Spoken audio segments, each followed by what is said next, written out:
Político, Premio Nacional de la Cultura 2022. En ese contexto tan complejo, a veces incomprensible, ¿cuál es la respuesta de las izquierdas, sobre todo de la izquierda latinoamericana, que a veces uno no logra conocerlas o conocer cuál es su modelo, sobre todo en el terreno económico? Fíjate, yo creo que más que complejo es que está nublado. El mundo está nublado ahorita y necesita volver a retomar de nuevo la brújula. Yo sostengo y pienso que Chávez era zurdo, más no de izquierda. ¿En qué sentido? En el sentido que no pedía que se cumplieran los derechos, ¿no? Sino que más bien otorgó condiciones para forjar el pueblo. O sea, las misiones forjan al pueblo. De allí la resistencia actual. De allí ese pueblo que resiste. Era un pueblo que estaba con esperanza en la calle, lo mostró. Fíjate, que lo muestra. Si nos vamos un poquito atrás, quizás entendemos la diferencia entre nosotros y el resto de las izquierdas progresistas latinoamericanas. Porque si nos vamos un poquito atrás, nosotros votamos, o el pueblo votó, o la gente votó por Carlos Andrés en el año 88. En el año 89 tomó conciencia de lo que le estaban diciendo no era cierto, que había sido engañado, se va a la calle y entonces queda como terreno en donde cae el por ahora como semilla que se va a cultivar. Entonces ahí empieza a nacer la esperanza. Y esa esperanza, en el primer momento del proceso constituyente, lo único que logra es que se visibiliza, es decir, que existen todos, porque existen hasta los pueblos originarios en la presencia del debate constituyente. En los estudios cualitativos de Interlace se registra muy claramente que una de las banderas y logros fundamentales de este ciclo revolucionario fue la inclusión social. Claro. La gente decía, antes no existíamos, nadie nos tomaba en cuenta para nada. Claro, Oscar, pero sigue siendo como reguero de gente, no era pueblo.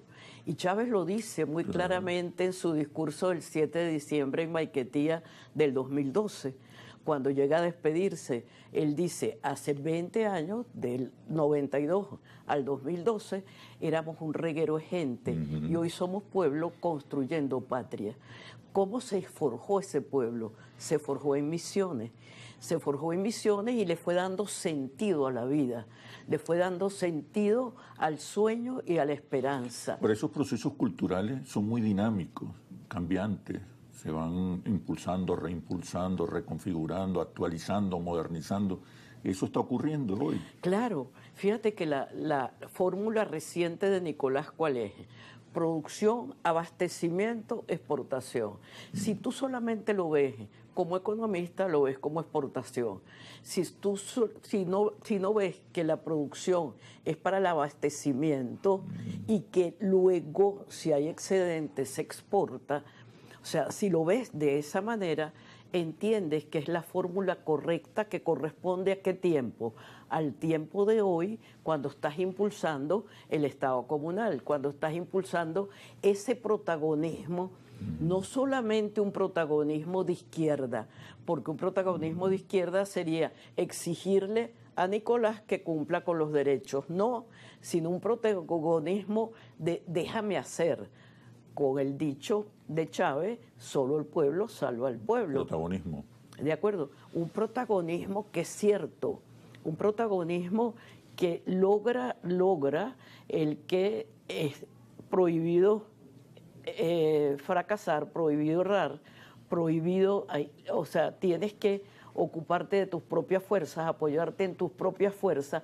Es decir, hay una cantidad de lemas que se mantienen en la historia nuestra, que son muy importantes y que son diferentes a la izquierda. Cuando tú ves la izquierda latinoamericana, ¿qué pasa? Está en la calle pidiendo, está en la calle que le cumplan el derecho a la salud, el derecho a la educación, el derecho a la vivienda. Ningún gobierno que se rija por el capitalismo va a cumplir esos derechos, porque no es su objetivo cumplir esos derechos, ¿de acuerdo? Sino todo lo contrario, quitarlos para disminuir el gasto social, como señala. En cambio que Chávez hizo una otra cosa, y yo digo que Chávez hizo una otra cosa con la experiencia de Fidel. O sea, esa conjunción temporal, Chávez-Fidel, no la podemos perder. Y Chávez todo el tiempo nos decía, "How are you, Fidel?". O sea, todo el tiempo nos recordaba que él estaba hablando con Fidel. Es decir, todo el tiempo nos recordaba que la historia del pueblo cubano, de acuerdo, que se hizo pueblo y se forjó como pueblo, de acuerdo, era la misma historia nuestra en las misiones, que nos forjamos. Comenzamos alfabetizándonos y después de la alfabetización, fíjate que el proceso de educación no es un proceso formal, no. Yo puedo hacer la primaria, puedo hacer el bachillerato y puedo llegar a la misión Sucre en simplemente un semestre. Yo no necesito 5 más 5 más 10 años, no. Es un ritmo de contraataque. O sea, Chávez genera toda una posibilidad de contraatacar, forjando a ese reguero de gente en pueblo. Y eso es sumamente importante. ¿Y qué pasa ahora con las grandes misiones? Ahora Nicolás puede juntar a las mujeres, juntar a los jóvenes, hacer la gran misión Viva Venezuela, porque ya ese pueblo se forjó, ya ese pueblo lee, ya ese pueblo está leyendo el mundo. Si eso es cierto, entonces hay que renovar el lenguaje, el porvenir, los planes. Y uno siente que el lenguaje sigue siendo el mismo de hace 20 años. Si algo yo observé claramente en el comandante Chávez, era esa capacidad para renovar los repertorios lingüísticos, simbólicos, emocionales. Había un vínculo intenso entre el comandante Chávez y la gente de la calle. Claro, porque era tan común que hablara de su gente, que hablara de su abuela. Él formaba parte de esa gente, él era un soldado, pata en el suelo, además campesino. Pero fíjate, ¿qué pasó? Pasó que en el momento, en el 2015, cuando nos declaran amenaza y empieza toda la acción de bloqueo, hay un desconcierto, Ese desconcierto o sea, perdimos la brújula, digo yo, en el 14 con la arremetida violenta de la salida. Nunca pensamos en la crueldad de la oposición. Esa crueldad de la oposición del 2014, ¿de acuerdo? Fíjate que son 14, 15, 16, solo en el 17, con el proceso constituyente, que es maravilloso porque está permanentemente abierto, o sea, el 347, 348, 349, le permitió a Nicolás reconvocar al proceso constituyente. Y esa pausa, digamos, del proceso constituyente volvió de nuevo a mover la memoria del proceso constituyente anterior, que lo habían interrumpido con las políticas de oposición en el 14, 15, 16 y con la amenaza de Obama, de acuerdo con la amenaza de Obama.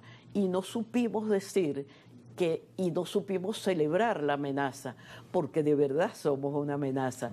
¿Por qué? Porque el proceso constituyente interrumpió la estrategia continental. ¿Y por qué interrumpió la estrategia continental? Porque la estrategia continental del 95 era una única constitución continental. Y si yo me reconstituí, y además me reconstituí con la memoria de Bolívar, fue todavía peor. ¿De acuerdo? Entonces, ese proceso, esa interrupción, es importante tenerla presente y celebrarla. El ALBA, CELAC, Mercosur, una nueva economía regional es posible hoy. Me responde cuando regresemos de los comerciales. Ya venimos. ¿Qué sucede en el país? Tendencias del acontecer nacional en Análisis Situacional.